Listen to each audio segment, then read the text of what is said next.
What issues do you see that are very specific to your district that you may want to address if elected delegate? We've spoken about this before, you and I. Everywhere I go, people talk about I-270.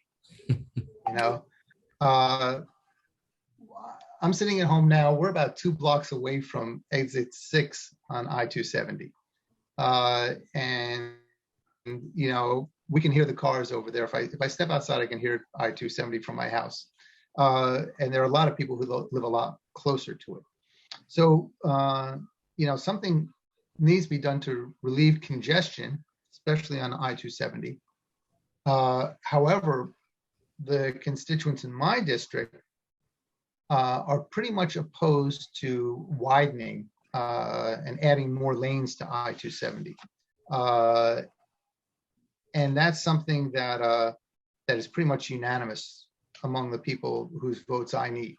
And I've got to listen to my constituents. Also, people in this district are not very keen on the idea of tolls. They look at what happened in Virginia with toll roads there, roads that are entirely toll roads that aren't used, and you still have congestion on the neighboring local roads, or the system that Virginia has on the Beltway 495 would fluctuate, and Route 66, where the tolls change on the amount of traffic.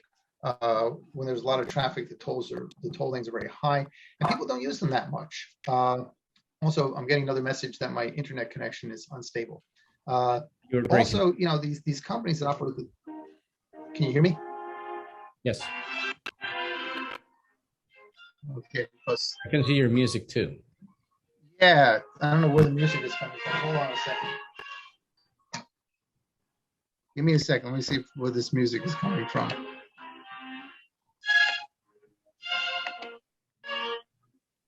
There we go. Sorry about that. I don't know why that just started all of a sudden like that. Anyway, so we're talking about traffic. So something has to be done. I think the state should look into, as an alternative to either adding more lanes or tolls, look into alternating lanes, reverse direction, so that in the morning there are 2 extra lanes heading south on I-70, and then the afternoon commute there are 2 extra lanes going north. And this is done with other roads around the country and around the world, where they you know, if you have 8 lanes, 4 going in each direction, for the morning commute, you have 6 lanes going one way and the 2 going the other against it, and then the opposite in the evening. That's a possibility. There's talk about mass transit along I-270, but I really don't see that, because I-270 doesn't go through where the major commercial areas, the way that the metro does. I would favor, you know, the metro.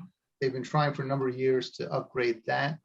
I think that part of the way to relieve congestion in general, particularly on I-270, is to extend the metro, not as the metro, but as a light rail system from the Shady Grove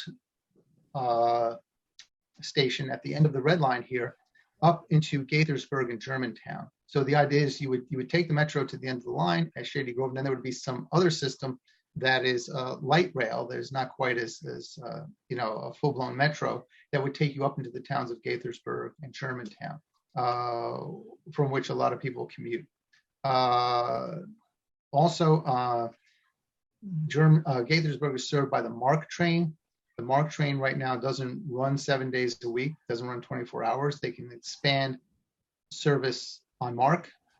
But, you know, everybody's not going to switch to public transportation. We have to take care of the roads also. In particular, the American Legion Bridge over the Potomac River between Maryland and Virginia. There was an agreement between Governor Hogan and Governor Northam of Virginia to fix and upgrade the American Legion Bridge. Governor Youngkin came into office in Virginia and he scrapped that agreement.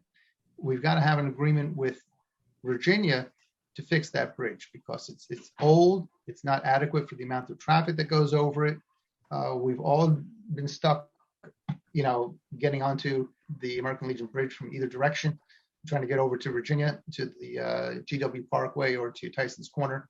And it's not just a choke point for the metropolitan area, it's a choke point for the whole East Coast.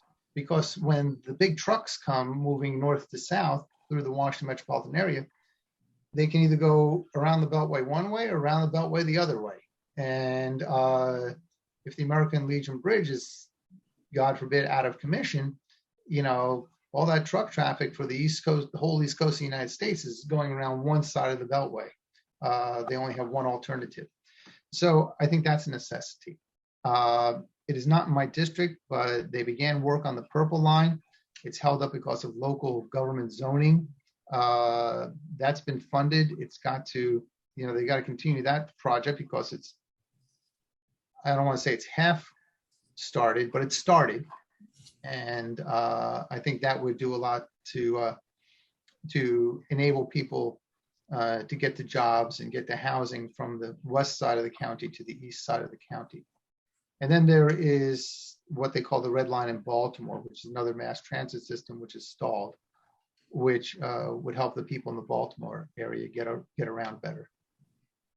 So yeah, transportation is a big issue, and I would say for my constituents, I talk about COVID and worker rights, and their questions are always about transportation.